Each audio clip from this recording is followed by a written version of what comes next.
G'day guys, welcome back to Off-Road Crusader and welcome back to episode 4 of this DIY rear draw build series.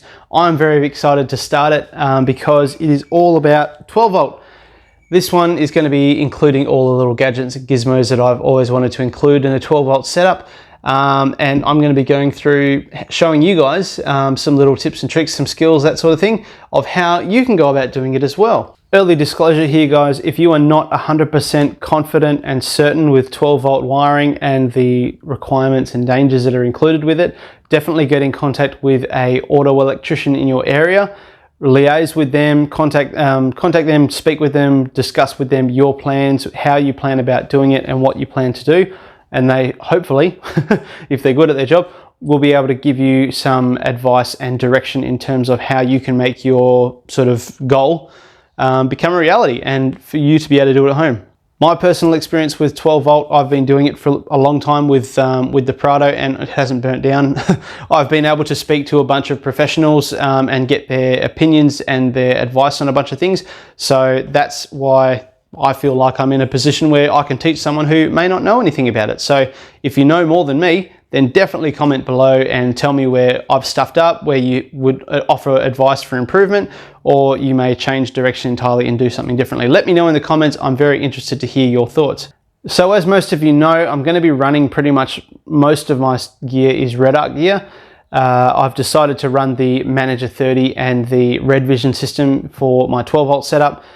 I've heard really good things about them. Redarc is an Australian company, you know, it's all Australian made, that sort of jazz. And I'm really happy to be using their gear in my own setup. Whatever you decide to use is completely up to you. My decision-making process has led me to Redarc, and as such, I'm very happy to be using their products. They don't sponsor this video. If you want to though, Redarc, jump on board. Very happy to get you on board as a sponsor. But at the moment, they are not supporting. They haven't given me anything. There's no affiliate or anything like that, so don't worry. The main thing you're going to want to figure out is a wiring diagram. So this is a fairly simple version of what mine looks like. I've basically got all my major units here in black of what I need to keep in mind: air compressor, battery monitor, Manager 30, Redvision system, the display as well. I've then gone through and added all the big grounding points I want to work with. So I'm going to be using grounding points which are the mounting points for the rear third row seats. Well, they're not there anymore, but the mounting points are still there. So that's what I'm going to use. They're nice big bolts. They're, you know, straight to the body, which will go straight to the chassis. I'm happy to use them. Again, get advice on your particular setup, what's going to work for you, and move forward from there. I've then gone through and basically put a bunch of different lines indicating wiring. So, you know, black lines for black wires, which is your earths and your ground wires. Your reds for your power wires, you've got blue for switching, and then for example, like, you know, my switch wire for the ARB compressor is a red and yellow dashed wire, so I've made sure to include that in the diagram. The main process of going through building your 12 volt setup and actually implementing it into your draw system is mounting all of your big gear first and then running your wiring later. If possible, there are a bunch of wires where you can preempt sort of lengths, or if they're going to be really inaccessible after the drawers are in and everything else is in, then get in early and do them. For example, the ground wires I need to install and get there ready to go before I put the drawer system in, otherwise I can't access them. The other thing is I need to pick up a signal wire for the car, which is turned on by the ignition. I also want to pick up the power and ground wires from the starting batteries up the front and run them to the Redvision system. This gives me more digital inputs for programming the Redvision system and means that I can switch and use things with the option of the starting batteries, voltage and amps and that sort of jazz. So really keen to jump on that and get it happening. Those little wires and stuff, I've already jumped in and done a little bit of work in terms of running all those, but we're also going to be doing a bunch right now together on the camera. So let's jump straight into it. The main thing we're going to start off with now is mounting the Redvision system and the Redarc Manager 30 as well. Going to be mounting them in a little special location using some gear that Kaon have sent me. They've been kind enough to send me some nut blocks which will go into the grab handles in the roof of the 200 series. I'll explain that in a little bit when we're in the back of the car, and that has basically opened the opportunity for me to put up a wall in the back of the car and mount everything to there. So we're going to jump into that and I'm going to show you how I've gone about planning that process. We're going to continue it now and get everything mounted in the car. Super excited. So before we get into all the fun stuff that's going into my 12 volt setup, I thought I'd just run through really briefly what I'm actually talking about with 12 volt setups and that sort of thing. And the real bare bones of it is you're going to have a power source, you're going to have accessories that you want to run. For this instance, I'm using this light as an example, but it may be anything from lights, it may be USB chargers, it may be, I don't know, a kettle, whatever it's going to be. But essentially you have an appliance you want to run with power. You've got a dual battery system in your vehicle or a single battery or whatever your setup is, and you want to connect them up and make them usable. In order to do that, you allow power to run from your positive terminal of your battery through to your accessory. It does the pairing of what it needs to do. It then returns back to the battery along a negative wire, back to the negative terminal, and that completes the circuit. So it allows that sort of flow of electrons through the electrical system. To do that, obviously you're going to need your wires. These will usually be fairly easy to sort out, but obviously it'll depend on the size of like the amps you're running, the length of the wire you need, how many wires you need, all that sort of jazz. So for this demonstration, I'm just using my iTechworld JS80 power bank as my battery because it's nice and convenient to use. I'm just using the little cigarette socket that comes with the kit as my sort of power outlet from my battery. Of that, I'm then going to be running this little light on here. I've just sort of put it on a board just to make it easier for you guys to see. Once I plug this in, and this has just got constant power, boom, the light turns on. Problem being now is, okay, that's all well and good. Power's flowing in one side and out the other. I'm getting light. It's doing exactly what I want it to do. However, how do I turn it on and off when I'm out at camp? Obviously, I can't just go pulling sockets in and out all the time. You can do that, but it's ridiculously bare basic. So we're actually going to install a switch. So this is just a really basic rocker switch. Turns on and off. Basically, it's like a little connector. So basically, it's a little gate that opens and closes. So when the switch is off, it opens and it disconnects the circuit, so electrons can't flow through. But when you close the circuit, when you turn the switch on, it connects that gate together, allows power to flow through, and it turns on essentially.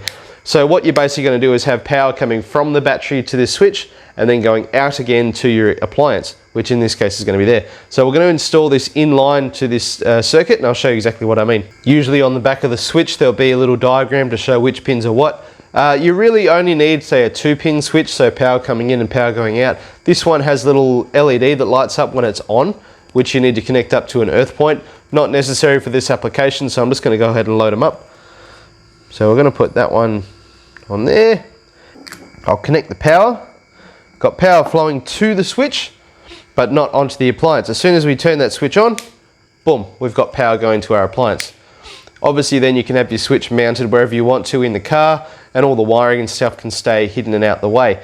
That's really the benefit of a good 12 volt system, is you can have your switches easily accessible, but you don't have to see all the wiring and bits and pieces behind them. You don't have to unplug something physically to turn your appliances on and off. Now the next thing we need to talk about is protection for the wires. Over time, if you run an appliance for long enough, the wires will get warm because you've got a flow of energy moving through there. Depending on your size of wire, this can happen fast or slow. Again, consult with an auto electrician if you're not 100% sure. The other thing that can happen is if you get a surge in your power system. So for whatever reason, something short circuits, or you get a big peak of energy from your battery, it can actually go through and cause a fire because it'll heat up that wire too much. Eventually it'll smolder and then just catch on fire, and then you're going to be burning your big 200 series down to the ground. So the way to prevent that is to have a fuse. So a fuse is designed to pop at a certain amount of amperage running through it. This here is a fuse holder. So power going in, going out, that sort of thing. This has a spot for a fuse to go. Uses these blade style fuses. There's a bunch of different styles of fuse holders you can use. I'm just showing you these ones because they're quite simple. So for this particular circuit, I mean, it's quite small and controlled, but I'm going to put in a nice small fuse. This is just a little 10 amp fuse, probably still a little bit overrated for this type of setup, but at least give you an indication of what's going on.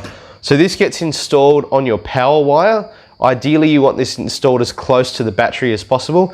The fuse protects the wiring. It doesn't protect the appliance. Well, it shouldn't just protect the appliance. The wiring, if things are going to get hot and there's a short circuit, more than likely your wiring is going to cause you fires and dangers and all the rest of it. So that gets installed in line with your power wire. So that I'm going to put into here. So we've got power coming from the battery, going through a fuse. It's then going to a switch. And there we go, that's now installed in line. So once I connect my power source back up, power's running 2, use my switch, still turns on and off. But for whatever reason, if there's a surge of power through this system, the fuse will blow. It'll protect all of my wiring and my appliance as well, and save my 200 series from going up in smoke. So look, essentially that's basically all you're doing with a 12 volt setup, is connecting a power source to your appliances and then having somewhere to switch them on and off, having a fuse on there as well. Some appliances you'll want to use a relay for, and again, it will depend on your particular application. If you want to know more about 12 volt setups and that sort of stuff, I would really probably recommend speaking to an auto electrician about what's going to work best for you. I'm not an auto sparky, and I'm being really cautious here with what I talk about as gospel and that sort of stuff, but this I know of, and this is the bare basic fundamentals. You can have a play with this sort of stuff, especially with 12 volt, with small circuits like this. It's a good thing to sort of learn. Buy lots of fuses, buy lots of connectors, and just start learning and putting things together. Yes, you will get it wrong. Yes, you will melt some things. Yes, you will blow fuses, that sort of stuff. But being 12 volt and being, like, you know, here we're talking about probably half an amp of power that we're using, and it's not going to be the end of the world. You can even shock yourself with half an amp and it's not going to kill you. But obviously we'd rather avoid that. So look, that's basically it. I'm going to now get stuck into my own 12 volt system. So I'm using all the Redarc gear, which sort of takes this bare basic thing and ramps it up to 11. But look, I'll walk you through that once it is all set up and finished, because it's pretty fiddly work and you're not really going to watch me start twitching wires together and twisting and taping and cable tying things to body mounts, that sort of stuff. So let's move on. So here we are in the back of the 200, very cozy in here. You can see I've already put up these like budget solar screens. Basically what I do is I get the windscreen covers that you can pick up at most of your auto shops, super cheap, Repco, that sort of thing. Find one that's a suitable color, so this one's black on the outside, and basically cut it to shape to fit into these. This, you're not going to actually see this side because it's going to be covered up with this. So this panel is going to hold the Redvision system and the Manager 30. It is going to be held in place by a bracket from up the top here to grab onto the top, the grab handles, and then underneath it'll meet up with the drawer system and sit on top of that. So that's where most of the weight's going to be coming down onto that, and it's just using the top to sort of steady everything. So that's how that's going to sit. Kaon have developed these captive nut kits. So this is to suit a 200 series or a Prado 150. They've both got the same problem, where these grab handles are actually just held in by plastic clips in a rectangular hole in the bodywork, rather than a captive nut or like a welded nut into the body like the rest of the grab handles are. So if you're ever wanting to use these to mount accessories to, you can't actually do it. And Kaon, and to my knowledge they're the only people that have actually made something, have made this little kit so you can actually mount things on there, which is really, really cool. So obviously to do this, this is my Kaon pet barrier on here. It just grabs onto that grab handle. This is not going to be used anymore, this grab handle, so I'm going to have to find a way to adapt that to the new kit there. If you speak to Kaon, more than likely they would produce something for you, or they would have a kit for exactly this purpose. For me, however, I'm choosing to make things because that's how I prefer to do it. So we're going to take everything off here so you can see everything. Basically unscrew this one here, which is what sort of clamps onto this rear grab handle. Get that out of the way. Get that out of the way. I'm also going to remove this arm from the actual pet barrier. So with those out of the way, we have a bit more access to this actual grab handle. I would do an install video on these actual captive nuts, but Kaon themselves have done a really, really good video. So Tin, who actually owns Kaon, he goes through and does a really good explanation of how to install these and shows it really close up and does a really good video. And rather than, I suppose, saturating YouTube with install videos and how to do that, I'll just link his video up there in the top right hand corner, and you can watch that one because it's really informative of how to do these things here, because it takes a little bit of skill. So I'm going to pull it apart. You can basically watch a time lapse of me doing it, and I'll then show you a close up once these are installed.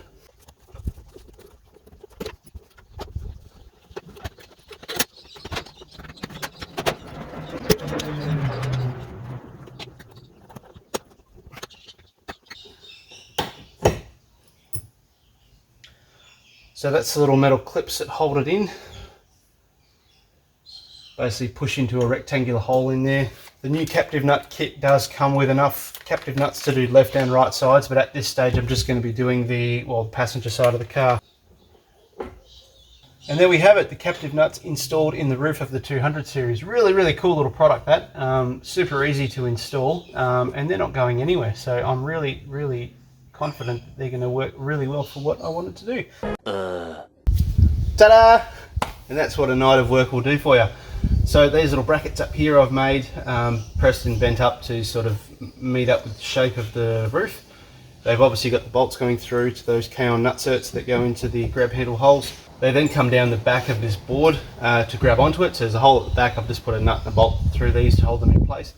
And look, that's actually sitting there really nicely. It's on a little bit of a slope sort of away from the bottom part of the car, if that makes sense. So it's sloping down and away, which means that I sort of get a little bit more space. It follows basically that curve of the wall, which is good. So now this is going to give me a space to mount the Redarc Manager 30 and the Redvision system as well. How I'm going to mount those, I'm not 100% sure. I think I want to mount the Redvision system basically as high as I can, because it's got fuses in it, and you can see it easier if it's up nice and high. But the Manager 30 does produce heat because it's a charger, and maybe I want that up high because then the heat's not going to interfere with the Redvision system. And also then the cables will sort of drop down out of the way, and it might be a little bit neater that way. So I don't know, we're going to play with it all, but essentially it's good to sort of have this as a bit of a proof of concept. You know, I know it's going to work, and I've built it and it works.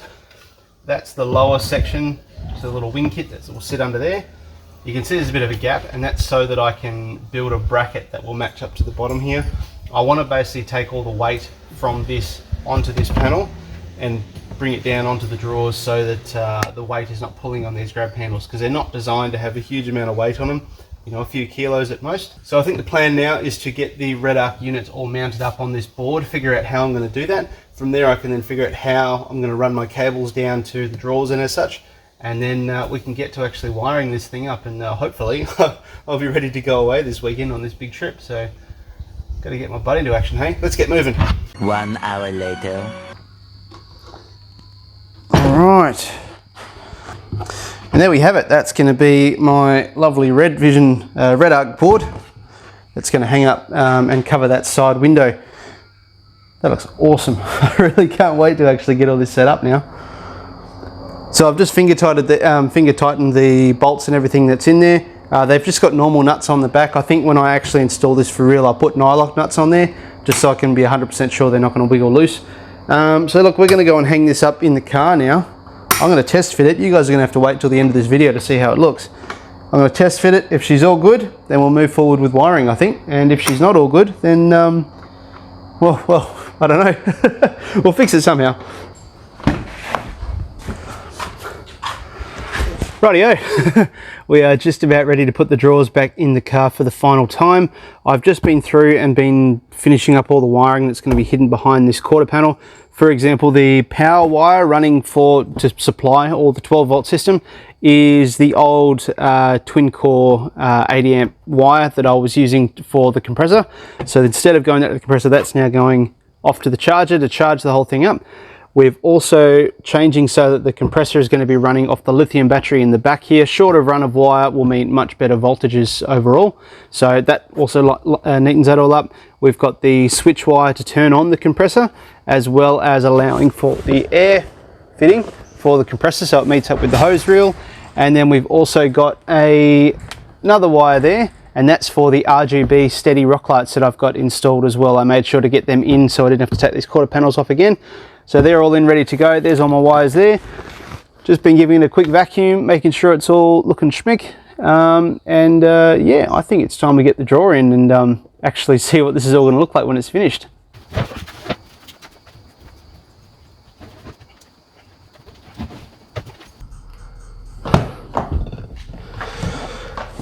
Oh, more movie magic. Sorry guys, I managed to lose some footage between filming and editing, but thought I'd come back and talk about how I've actually wired up the Redvision system. If you've got a Redvision system and a Manager 30 and you're installing it yourself, probably you'll have some idea how it goes together because you get instructions with it. But look, for those playing at home, the charger takes in the 12 volt input, from your charging, so whether that be from the battery or from solar, it bumps it up to 30 amps and then it will send that on to your battery. The Manager 30 basically is a bit of a brains of the operation. It will read, it has a shunt, so a smart shunt that will measure power going in and out of the battery. It measures power going in and out of the charger, whether it's using solar or your car charge, your 12 volt, and it also controls a bunch of circuits. In terms of wiring this up, it's got a bunch of inputs and outputs that you can run. Inputs being your temperature sensors, which Redarc give you two, your water tank sensors. It'll do your turning on and off of like inverters and that sort of stuff. And then the actual outputs from this, so it has basically 10 different circuits it can control via the Redvision system. 5 of those are with 10 amp circuits and 5 of those are with 30 amp circuits, which is more than enough, but you will find limitations, especially when you're running larger appliances like, for example, an air compressor. So basically the power comes to this box, it then goes out to your accessories and powers them. The switch to turn them on, them off, or relays or anything else is the Redvision system. So it's really great because it means you don't have to worry about where you're going to put switches and running wires and all the rest of it. It's literally run a power wire and it is all switched through this system. So in terms of how I wired it all up, basically I figured out what outputs I'm going to use, which I said basically all of them at some stage, not all of them right now, but all of them I will eventually use. Added a meter of wire, so a meter of dual core cable onto each circuit, so there's a power and a ground. Redarc say you can just run a power from this and then ground the appliance closer to the appliance, which I've done for the bigger things, but for the smaller circuits I just thought I'll just run twin 10 amp dual core wire. So run all my circuits, basically did a meter of cable for each circuit and just ran that down into a big sort of ponytail down there. So that way when I install this board, all I have to worry about is cables sort of down there rather than trying to get between all these bits and pieces and try and get wires in, which is just going to be messy. So that way I could mount the board, get that all sorted and then do my wiring later. And here's what the system actually looks like behind the seats. So 120X iTechworld lithium battery sitting down there. Really happy with how that mount's actually worked out.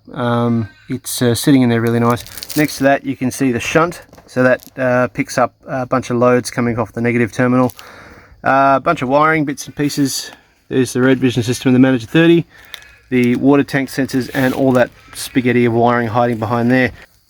Now you could really neaten up all this wiring, running it in cable tracks and such, but it's all out of the way and I'm happy just to leave it there for now until I finish wiring up all the circuits I want to for future appliances. So a bunch of wires running underneath there.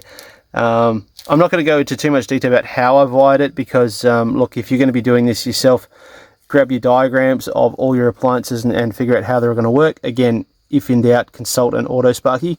But that's what it all looks like. Just thought I'd give you a heads up. 2 MIDI fuses there. They are for the compressor. And then coming around this side, there's a circuit breaker there, 80 amp circuit breaker, which does the power to the Redvision system. The charger itself has a 80 amp fuse already under the bonnet.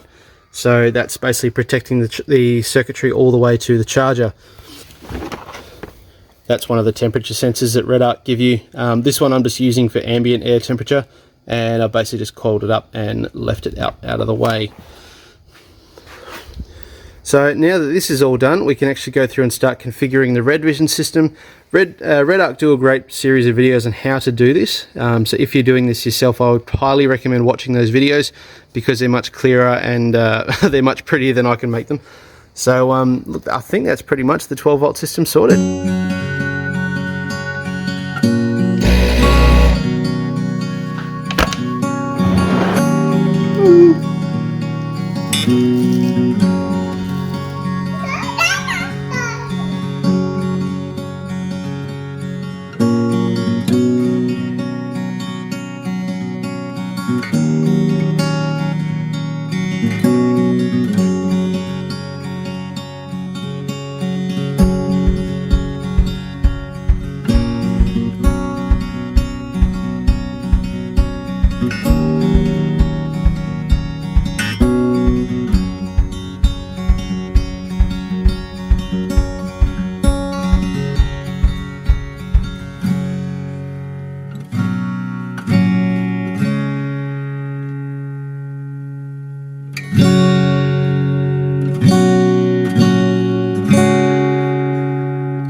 So guys, thank you very much for watching that episode. All finished with the 12 volt setup now.